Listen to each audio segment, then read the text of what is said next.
أعوذ بالله من الشيطان الرجيم بسم الله الرحمن الرحيم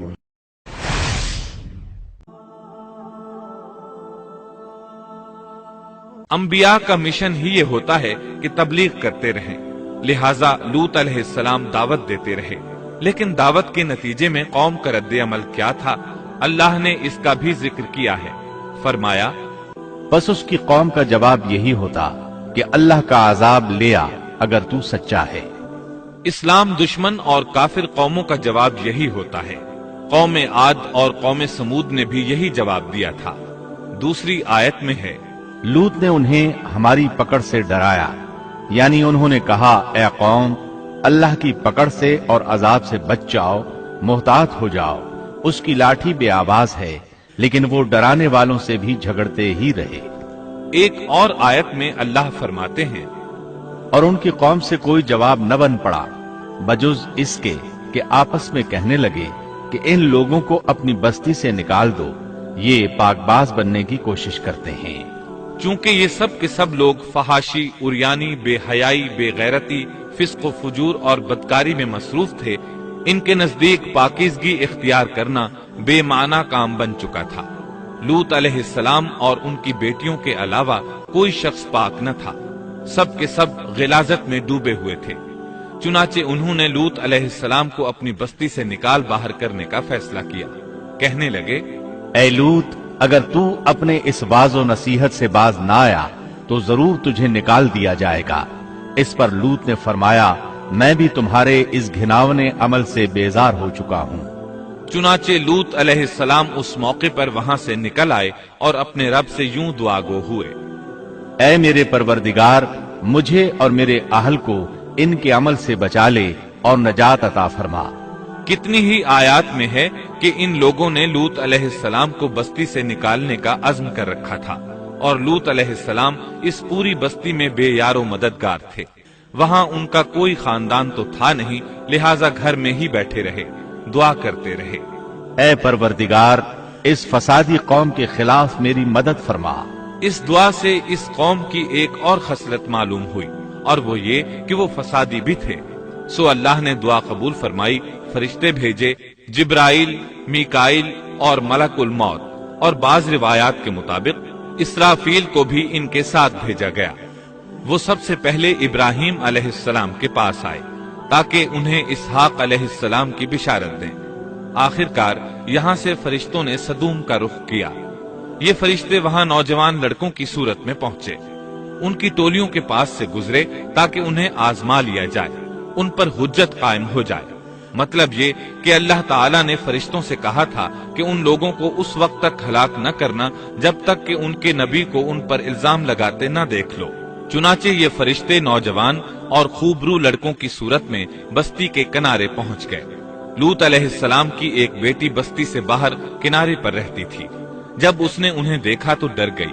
اس نے سوچا، ہماری قوم کے لوگوں نے اگر انہیں دیکھ لیا تو ضرور ان سے برائی کر کے رہیں گے، اس لیے وہ اپنے والد لوط علیہ السلام کی طرف دوڑی۔ ان کے پاس پہنچ کر کہنے لگی، میں نے چند نوجوان لڑکوں کو دیکھا ہے اور میں ان کے بارے میں خوفزدہ ہوں۔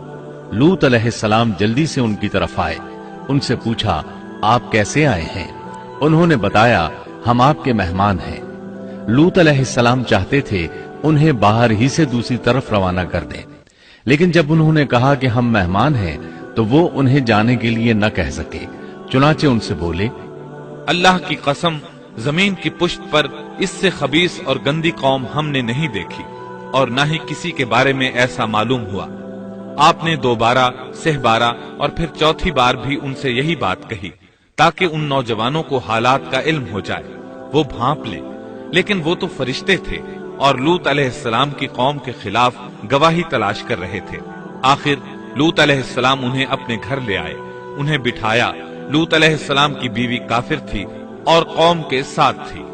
وہ باہر گئی اور اس نے لوگوں کو بتایا کہ اس نے لوط علیہ السلام کے گھر میں ایسے خوبصورت چہروں والے نوجوان دیکھے ہیں کہ زمین پر آج تک ان جیسے کہیں نظر نہیں آئے۔ یہ سنتے ہی وہ سب لوط علیہ السلام کے گھر کی طرف لپکے۔ قرآن کریم میں آتا ہے، لوگ جلدی سے اس کی طرف لپکے اور وہ اس سے پہلے فحاشی کے عادی بن چکے تھے۔ ایک جگہ الفاظ ہیں، شہر کے لوگ خوش ہوتے ہوئے آئے۔ وہ اس حد تک فاسق اور فاجر بن چکے تھے کہ خوش ہوتے ہوئے وہاں آئے تاکہ ان خوبصورت لڑکوں سے لذت حاصل کر سکیں۔ یہ گھر کے سامنے پہنچ گئے تو لوط علیہ السلام انہیں روکنے کے لیے گھر سے نکلے۔ ان سے فرمایا، اے میری قوم، تمہاری خواہش کے لیے میری بیٹیاں موجود ہیں، یعنی قوم کی عورتیں موجود ہیں۔ نبی قوم کا باپ ہوتا ہے، اس کی بیویاں قوم کی مائیں اور قوم کی عورتیں اس کی بیٹیاں شمار ہوتی ہیں، جیسا کہ سورہ ہود میں آتا ہے۔ کہنے لگے، اے میری قوم، میری یہ بیٹیاں تمہارے لیے پاکیزگی کا باعث ہیں، لہٰذا اللہ سے ڈرو اور مجھے میرے مہمانوں کے بارے میں رسوا نہ کرو۔ کیا تم میں کوئی بھلا شخص موجود نہیں؟ آپ کی بات کے جواب میں انہوں نے کیا جواب دیا؟ قرآن مجید میں آتا ہے، کہنے لگے، لوط، تو جانتا ہے تیری بیٹیوں یعنی قوم کی عورتوں سے ہمیں کوئی سروکار نہیں، ہم جو چاہتے ہیں تمہیں خوب معلوم ہے۔ لوط کہنے لگے، کاش میرے پاس کوئی قوت ہوتی یا میں کسی مضبوط پناہ میں ہوتا۔ لوط علیہ السلام کے پاس کچھ بھی تو نہیں تھا، صرف ان کی اپنی بیٹیاں ان پر ایمان لائی تھیں، یہاں تک کہ ان کی بیوی بھی کافر تھی۔ اب ان لوگوں نے گھر میں داخل ہونے کی تیاری کر لی۔ ادھر لوط علیہ السلام نے اپنے تینوں مہمانوں کی طرف دیکھا۔ آپ ان کے لیے فکر مند تھے، لیکن وہ یہ دیکھ کر حیران ہوئے بغیر نہ رہے کہ وہ تینوں بالکل بے فکر بیٹھے تھے۔ اس وقت کی کیفیت اللہ تعالیٰ نے قرآن مجید میں یوں بیان فرمائی ہے۔ لوط کہنے لگے، تم لوگ تو کچھ انجان سے معلوم ہو رہے ہو۔ اس پر وہ کہنے لگے، ہم تو تیرے پاس وہ فیصلہ لائے ہیں جس میں اس قوم کو شک تھا، اور ہم تیرے پاس حق لے کر آ چکے ہیں، اور بے شک ہم سچے ہیں۔ سورۃ العنکبوت میں اللہ تعالیٰ فرماتے ہیں، فرشتوں نے کہا، اے لوط، نہ ڈر اور غم نہ کھا، یقیناً ہم تجھے اور تیرے اہل کو سوائے تیری بیوی کے نجات دیں گے، وہ پیچھے رہ جانے والوں میں سے ہوگی۔ ہم اس بستی والوں پر ان کے گناہوں کے سبب آسمان سے عذاب نازل کرنے والے ہیں۔ انہوں نے یہ بھی کہا، کہنے لگے، اے لوط، ہم اللہ کے بھیجے ہوئے فرشتے ہیں، یہ لوگ تجھ تک نہ پہنچ پائیں گے، یعنی تجھے تکلیف نہیں پہنچا سکیں گے۔ پھر ان میں سے ایک شخص نے اندر داخل ہونے کی کوشش کی۔ جبریل اٹھے، انہیں ایک ایسی ضرب لگائی کہ تمام کے تمام اوندھے ہو گئے۔ اس بارے میں اللہ کا فرمان ہے، انہوں نے لوط کو اس کے مہمانوں کے بارے میں پھسلانے کی کوشش کی تو ہم نے ان کی آنکھیں مٹا ڈالی۔ اللہ تعالیٰ سورۃ القمر میں فرماتے ہیں، بس میرا عذاب اور ڈرانا چکھو۔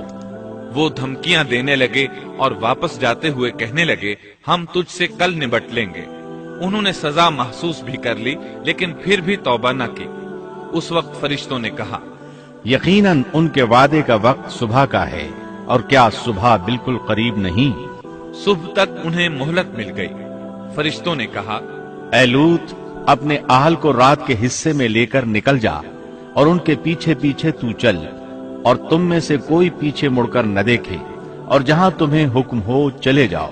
اور ہم نے اسے وہ فیصلہ سنا دیا کہ صبح ہوتے ہی اس قوم کی جڑ کاٹ دی جائے گی۔ چنانچہ لوط علیہ السلام نکل کھڑے ہوئے۔ ان کے ساتھ ان کی صرف 2 بیٹیاں تھیں۔ وہ بستی سے نکل گئے۔ پھر صبح ہوئی، روشنی پھیلنے لگی تو عذاب آ گیا۔ یہ عذاب کیسا تھا؟ جبریل علیہ السلام آئے، اپنا پر زمین کے نیچے داخل کیا، اس مکمل بستی کو اکھیڑا اور آسمان کی طرف اٹھا کر لے گئے۔ کہا جاتا ہے کہ فرشتوں نے اس بستی کے مرغوں کی اذان اور کتوں کے بھونکنے کی آوازیں سنی، اور لوگوں نے فرشتوں کی تسبیح سن لی۔ جبریل علیہ السلام نے ایک چیخ ماری، سب بجھی ہوئی آگ کی طرح ہو گئے۔ پھر مکمل بستی کو پکڑ کر الٹا دیا، ہر ایک کے لیے آسمان میں پتھر تیار تھا۔ بہرحال اس کو زمین پر دے مارا۔ اللہ تعالیٰ سورہ ہود میں فرماتے ہیں، پس جب ہمارا حکم آیا تو ہم نے اس کا اوپر والا حصہ نیچے کیا، اور ان پر کنکریلے پتھر برسائے جو تہ بتہ تھے، تیرے رب کی طرف سے نشاندار تھے، اور وہ ان ظالموں سے کچھ دور نہیں تھے۔ سورۃ الحجر میں اللہ فرماتے ہیں، روشنی ہوتے ہی انہیں بڑے زور کی چیخ نے پکڑ لیا، پھر ہم نے اس کا بلند حصہ نیچے کیا اور ان پر کنکر والے پتھر برسائے۔